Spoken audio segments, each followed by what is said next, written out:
8월 5일 새벽 예배를 시작하겠습니다. 사도신경으로 우리의 신앙을 고백하시겠습니다.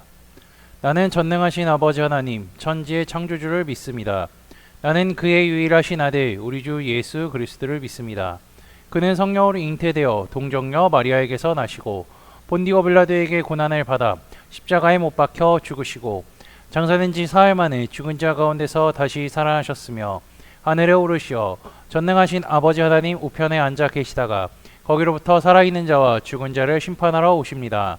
나는 성령을 믿으며 거룩한 공교회와 성도의 교제와 죄를 용서받는 것과 몸의 부활과 영생을 믿습니다. 아멘. 다 함께 찬송가 204장 찬송하시겠습니다. 주의 말씀 듣고서 주내 가는 자는 반석 위에 터닫고 집을 지은 같아. 비가 오고 물나며 바람 부딪혀도 반석 위에 세운 집 무너지지 않네. 잘 짓고 잘 지세 우리 집 잘 지세. 만세 반석 위에도 우리 집 잘 지세.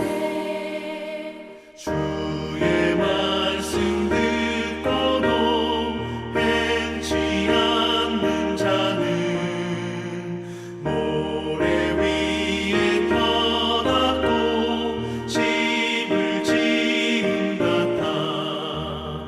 비가 오고 물나며 바람 부딪힐 때 모래 위에 세운 집 크게 무너지네. 잘 짓고 잘 지세 우리 집 잘 지세. 만세 반석 위에도 우리 집 잘 지세. 세상 모든 사람들 집을 짓는 자니 반석 위가 아니면 모래 위에 짓네. 우리 구주 오셔서 지은 상을 줄때 세운 공로 따라서 영영상벌 주리. 잘 짓고 잘 지세 우리 집 잘 지세. 만세 반석 위에도 우리 집 잘 지세. 오늘 우리 공동체의 말씀 묵상 본문은 누가복음 1장 2장입니다. 그중 2장 22절에서 32절까지 봉독하고 말씀을 나누도록 하겠습니다. 모세의 법대로 절경을 예식의 날이 참에 아기를 데리고 예루살렘에 올라가니 이는 주의 율법에 쓴 바 첫 해에 처음 난 남자마다 주의 거룩한 자라 하리라 한 대로 아기를 주께 드리고 또 주의 율법에 말씀하신 대로 산비둘기 한 쌍이나 혹은 어린 집비둘기 둘로 제사하려 함이더라. 예루살렘에 시므온이라 하는 사람이 있으니 이 사람은 의롭고 경건하여 이스라엘의 위로를 기다리는 자라. 성령이 그 위에 계시더라. 그가 주의 그리스도를 보기 전에는 죽지 아니하니라 하는 성령의 지시를 받았더니 성령의 감동으로 성전에 들어가매 마침 부모가 율법의 관례대로 행하고자 하여 그 아기 예수를 데리고 오는지라. 시므온이 아기를 안고 하나님을 찬송하여 이르되 주제여 이제는 말씀하신 대로 종을 평안히 놓아 주시는도다. 내 눈이 주의 구원을 보았사오니 이는 만민 앞에서 예비하신 것이요 이방을 비추는 빛이요 주의 백성 이스라엘의 영광이니이다 하니. 오늘부터 우리는요 누가복음을 읽을 것입니다. 누가복음은 예수님의 생애를 다룬 최초의 복음서며 사도행전과 저자가 같음을 확인할 수가 있는데요. 누가복음 1장 1절에서 4절과 사도행전 1장 1절에서 2절을 한번 읽어보시기 바랍니다. 그러면 말투, 수신자 이런 것들이 비슷함을 확인할 수가 있죠. 누가복음의 저자는요, 의사 누가입니다. 그는 사도 바울과 함께 여행했던 동역자였으며 골로새서와 빌레몬서에서 보면요, 바울이 그가 자신의 동역자임을 직접 밝히기도 합니다. 그러면 누가복음을 기록한 이유는 무엇일까요? 1장 1절과 2절에서 확인할 수 있는데요. 우리 중에 이루어진 사실에 대하여 처음부터 목격자와 말씀에 일꾼된 자들이 전하여 준 그대로 내력을 저술하려고 붓을 든 사람이 많은지라. 이것은요, 누가는 최대한 제자들의 목격담을 참고하여서 우리 중에 이루어진 사실을 차례대로 기록했다고 합니다. 여기서 이루어진 사실, 그것은 무엇일까요? 예수님의 이야기가 단순히 하나님과 이스라엘 그리고 온 세상 사이의 언약이 성취되었다는 것을 의미합니다. 즉, 예수님의 이야기가 단순한 이야기가 아니라는 거죠. 하나님께서는요, 구약 성경에서부터 우리의 죄를 대신하여서 십자가에 달려 돌아가실 메시아에 대해 약속해 주셨습니다. 이스라엘 사람들은요, 그분을 기다리고 있었고요, 메시아는 말씀대로 이 땅에 오셨습니다. 누가는 그 사실을 말하려고 하는 것이죠. 누가복음 1장은요, 세례 요한과 예수님의 출생에 대해 나오고요, 그리고 그 두 아들에 대한 믿긴 어려운 약속이지만 그 약속을 이루실 하나님을 찬양하는 마리아와 사가랴의 찬가도 나오고 있습니다. 세례 요한과 예수님의 출생하는 모습을 보면요, 되게 비슷할지 모르지만 세례 요한은 예수님께서 오실 길을 준비하는 선지자고, 예수님은 하나님께서 이루실 구원을 위해 오신 분이죠. 후에 세례 요한도 성인이 되고 나서 이 사실을 너무나 잘 알고 있었습니다. 그리고 이제 누가복음 2장은요, 예수님이 태어난 상황과 어린 시절에 대한 이야기가 나옵니다.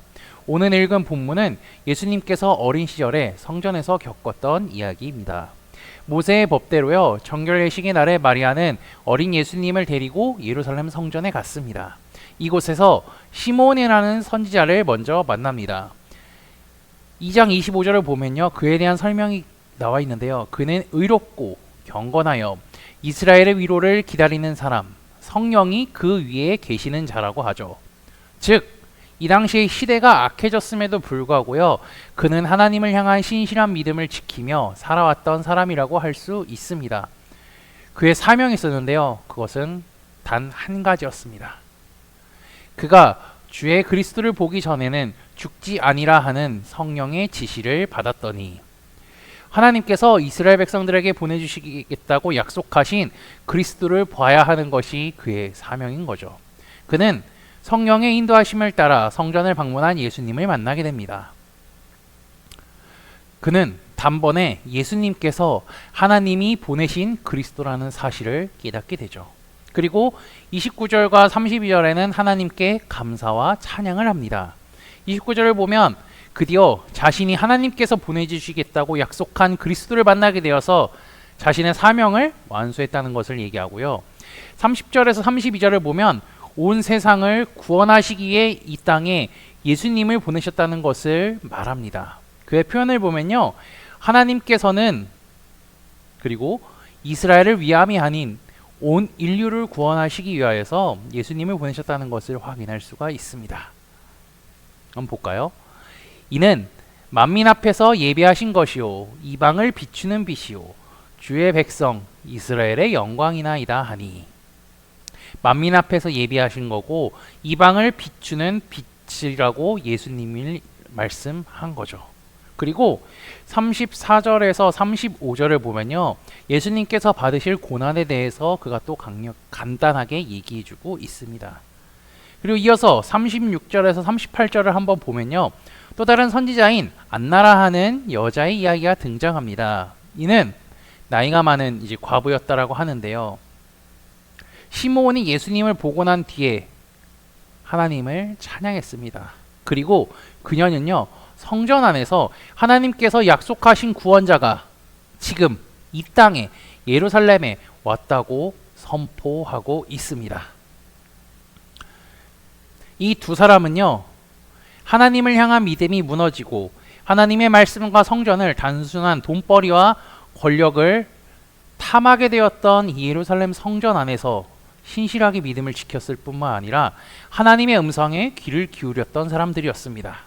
구약 성경에서 약속하신 하나님의 말씀이 그대로 이루어질 거라는 사실을 굳게 믿었죠. 그 결과 약속의 주인공인 예수님을 만났고요. 예수님에 대해 전하는 자들이 되었습니다.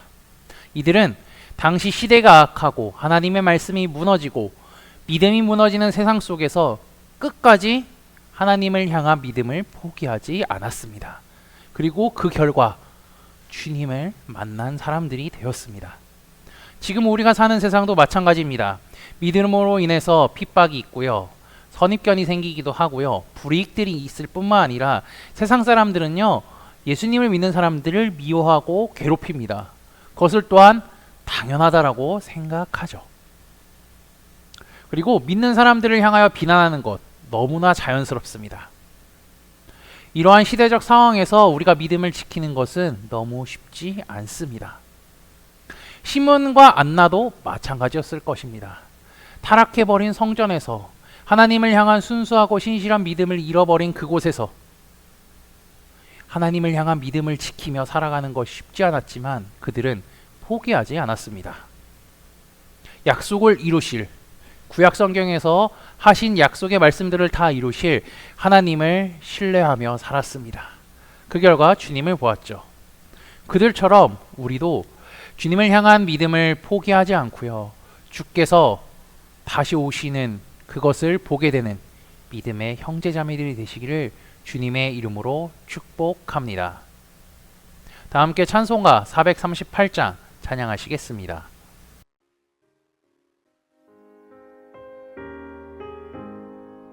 내 영혼이 은총이 봐 주와 죄짐 먹고 보니 슬픔 많은 이 세상도 천국으로 와도다.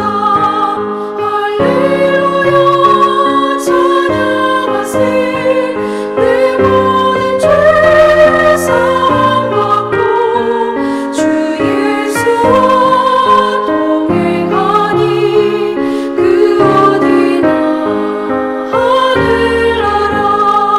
주의 얼굴 뵙기 전에 멀리 뵈던 하늘나라 내 마음속에 이루어지니 날로 날로 가깝도다. 할렐루야 찬양하세. 내 모든 죄 사함받고 주 예수와 동행하니 그 어디나 하늘나라. 높은 산이 거친 들이 조망이나 궁궐이나 내 주 예수 모신 곳이 그 어디나 하늘나라. 할렐루야 찬양하세. 내 모든 죄 사함받고 주 예수와 동행하니 그 어디나 하늘나라. 다 함께 기도하시겠습니다. 한 주의 첫 시작을 하나님께 드립니다. 새벽을 깨우게 하시고 주님께 찬양과 경배로 기쁜 하루를 주심에 감사합니다. 날마다 하나님의 말씀을 읽으며 말씀을 통해 새 힘을 얻고 주님을 바라보며 사는 하루가 되게 인도하여 주옵소서. 지난주의 말씀을 기억하며 기도합니다. 주께서 다시 오실 때에 천년왕국을 선물로 주실 거라 약속하셨습니다. 그리고 그 수도가 예루살렘이 될 것임을 알려주셨습니다. 주께서 믿는 자들에게 다시 오실 것과 천년왕국에서 살게 하신다고 약속하셨으니 신실한 주님의 약속을 믿으며 살아가는 삶을 살게 하옵소서. 예수님이 태어나고 어릴 때 성전에서 안나와 시므온을 만났습니다. 그들은 신실하게 하나님을 믿으며 하나님께서 주신 사명을 잘 감당했습니다. 메시아인 예수님을 만났을 때 하나님께 찬양하고 예수님이 누군지 전했습니다. 신실하게 믿음을 지킨 자들에게 주님을 만나고 전하는 자가 되었던 것처럼 우리도 믿음을 굳건히 지켜 다시 오실 주님을 만날 수 있을 뿐만 아니라 주님을 전하며 살아가는 우리가 되게 인도하여 주옵소서. 예수 그리스도의 이름으로 기도합니다. 아멘. 이 시간 합심으로 기도할 제목들을 나눕니다. 먼저 성부, 성자, 성령, 삼위의 하나님을 묵상하며 경배하는 삶을 살도록 기도하시고요. 회개와 경건한 삶을 살도록 기도하시기 바랍니다. 그리고 지난주를 들었던 말씀을 기억하며 기도하시고 교회를 이끌어 가시는 담임 목사님과 사역자들을 위해 기도해 주시기 바랍니다. 그리고 주일에 있는 여호수아 성경 공부를 위해서 소그룹원들을 위해 환우들을 위해 각자 가지고 계신 기도의 제목들을 놓고 기도하시기를 바라며 오늘도 주 안에서 승리하십시오.